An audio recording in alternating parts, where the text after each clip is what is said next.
या सर्वांच्या प्रश्नावरती अहोरात्र कष्ट करणारे नेते कॉम्रेड राजन क्षीरसागर यांची उमेदवारी भारतीय कम्युनिस्ट पक्षाने निश्चित करून या मतदारसंघामध्ये गावोगावी जाऊन प्रचार आपण करत आहोत। या मतदारसंघामध्ये आमचं चॅलेंज आहे, जे उमेदवार उभे आहेत त्यांच्यापेक्षा कॉम्रेड राजन क्षीरसागर यांच्या कामाची पद्धत, सर्वांना सोबत घेऊन काम करण्याची पद्धत आहे आणि या मतदारसंघाच्या विकासासाठी जे नाव आपल्या समोर आहे ते कॉम्रेड राजन क्षीरसागरचा पर्याय आपल्या समोर कम्युनिस्ट पक्षाने दिलेला आहे।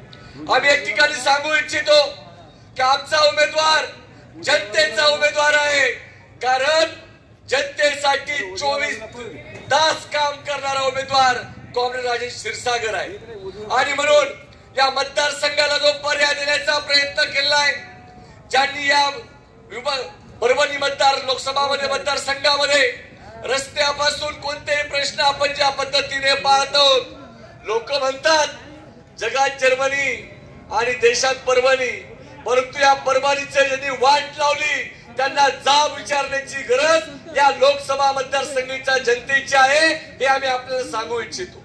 अतिशय मागास जिल्हा म्हणून भारतामध्ये परभणीचं नाव घेतलं जातं, याचा राग आपल्या मनामध्ये असेल तर राजन क्षीरसागरांसारखा पर्यायाला आपल्याला लोकसभेत पाठवावं लागेल, हा निर्धार आपण केला पाहिजे।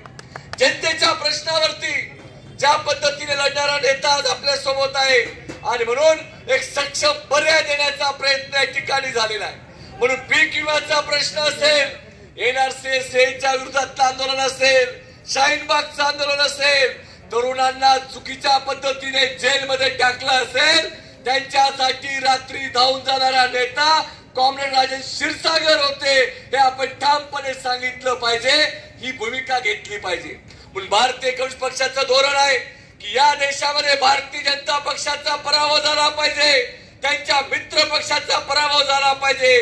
भारतीय संविधान वाचवायचं असेल, शेतकरी कामगार वाचवायचा असेल तर कॉम्रेड राजन क्षीरसागर यांनाच परभणीतून आपण विजयी करावं असं आपल्याला आवाहन करतो आणि माझे 2 शब्द संपवतो। धन्यवाद।